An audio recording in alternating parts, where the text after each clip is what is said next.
ઉત્તર પ્રદેશના બરેલી જિલ્લામાં શનિવારે સાંજે એક ભયાનક અકસ્માત સર્જાયો હતો. અકસ્માતને પગલે પરિવારજનોમાં ગમગીની છવાઈ ગઈ હતી. ઘટના સ્થળે લોકોના ટોળા એકઠા થઈ ગયા હતા.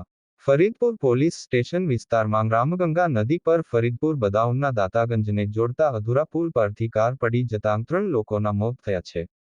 આ ઘટના શનિવારે મોડી રાત્રે બની હતી. ઉત્તર પ્રદેશના બરેલી જિલ્લામાં શનિવારે સાંજે એક ભયાનક અકસ્માત સર્જાયો હતો. અકસ્માતને પગલે પરિવારજનોમાં ગમગીની છવાઈ ગઈ હતી.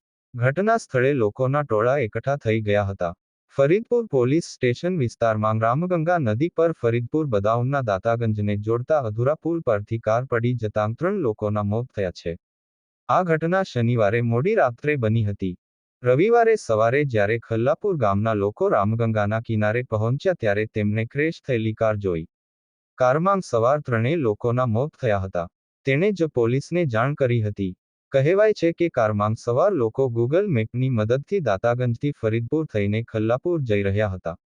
ડ્રાઈવર સમજી ન શક્યો અને કાર અધૂરા પુલ પરથી પડી ગઈ, જેમાં 3 લોકોના ઘટના સ્થળે જ મોત થયા.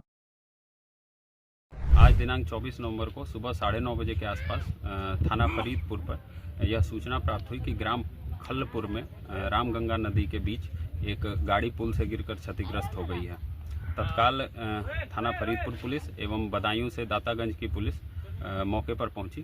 मौके पर जाकर देखा गया तो एक वैगनार कार जो कि टैक्सी प्रतीत होती है, वह एक निर्माणाधीन पुल जिसका अप्रोच रोड दातागंज बदायूं की तरफ से था, उस पर चढ़ गई थी और ऐसा प्रतीत हो रहा है कि अचानक पुल ख़त्म होने से वह बीच नदी में गिर गई।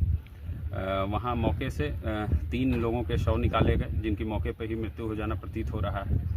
इन तीनों के पहचान के प्रयास किए गए तो इनमें 2 के आईडी कार्ड से उनकी पहचान अमित और विवेक, जो कि इमादपुर फर्रुखाबाद के निवासी हैं, ऐसी हुई है। इनके परिजनों को सूचना दे दी गई है और एक अन्य की पहचान के प्रयास किए जा रहे हैं।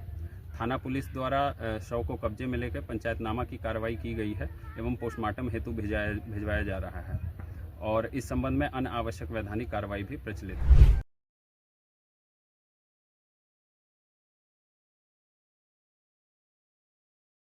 આ અકસ્માતમાં મૈનપુરીના રહેવાસી કૌશલ કુમાર, ફર્રુખાબાદના રહેવાસી વિવેક કુમાર અને અમિતના મોત થયા છે. પોલીસના જણાવ્યા અનુસાર 3 વ્યક્તિ સુરક્ષા ગાર્ડ તરીકે કામ કરતા હતા. તે લગ્ન સમારોહમાં હાજરી આપીને બરેલી થઈને ગાઝિયાબાદ જઈ રહ્યો હતો. કહેવામાં આવી રહ્યું છે કે પબ્લિક વર્કસ ડિપાર્ટમેન્ટે બ્રિજ પર ઇન્ડિકેટર અને બેરિયર્સ બંને લગાવ્યા ન હતા. જીપીએસ નેવિગેશન પણ અપડેટ કરવામાં આવ્યું ન હતું. જાહેર બાંધકામ વિભાગ બદાઉને પુલની બંને બાજુએ એપ્રોચ રોડ બનાવવાનો હતો. આ પુલ લગભગ 2 વર્ષથી અધૂરો હતો, જેના કારણે વાહન વ્યવહાર થતો ન હતો. જીપીએસ અપડેટ ન થવાથી અને બેરિયર્સ વગેરે લગાવવામાં ન આવતા મોટો અકસ્માત સર્જાયો હતો. ગૂગલ મેપ ખૂબ જ ઉપયોગી સાધન છે, પરંતુ તેના પર સંપૂર્ણ આધાર રાખવો હંમેશા યોગ્ય નથી. ગૂગલ મેપ દરેક સમયે અપડેટ થતો રહે છે, પરંતુ ક્યારેક તેમાં ભૂલો પણ થઈ શકે છે, જેના કારણે ખાસ કરીને નાના રસ્તાઓ કે નવા બનેલા વિસ્તારોમાં સમસ્યા સર્જાય છે. ગૂગલ મેપ્સ ટ્રાફિકની સ્થિતિ બતાવે છે, પરંતુ તે હંમેશા સચોટ હોતું નથી. ખાસ કરીને અચાનક જામ અથવા અકસ્માતોના કિસ્સામાં તે ખૂબ સચોટ નથી. તે તમારા સ્માર્ટફોનના જીપીએસ સિગ્નલ અને ઇન્ટરનેટ સ્પીડથી પણ પ્રભાવિત થાય છે. કેટલીકવાર ગૂગલ મેપ અધૂરા પુલ અથવા જોખમી રસ્તાઓ પણ બતાવી શકે છે. તેથી હંમેશા સાવચેત રહો અને તમારી આસપાસના વિસ્તાર અને રસ્તાઓનું જરૂર ધ્યાન રાખો. ગૂગલ મેપ્સ પર ક્યારે વિશ્વાસ કરી શકાય? મુખ્ય રસ્તાઓ પર ગૂગલ મેપ એક સારા ઇન્ટરનેટ કનેક્શન સાથે એકદમ સચોટ છે.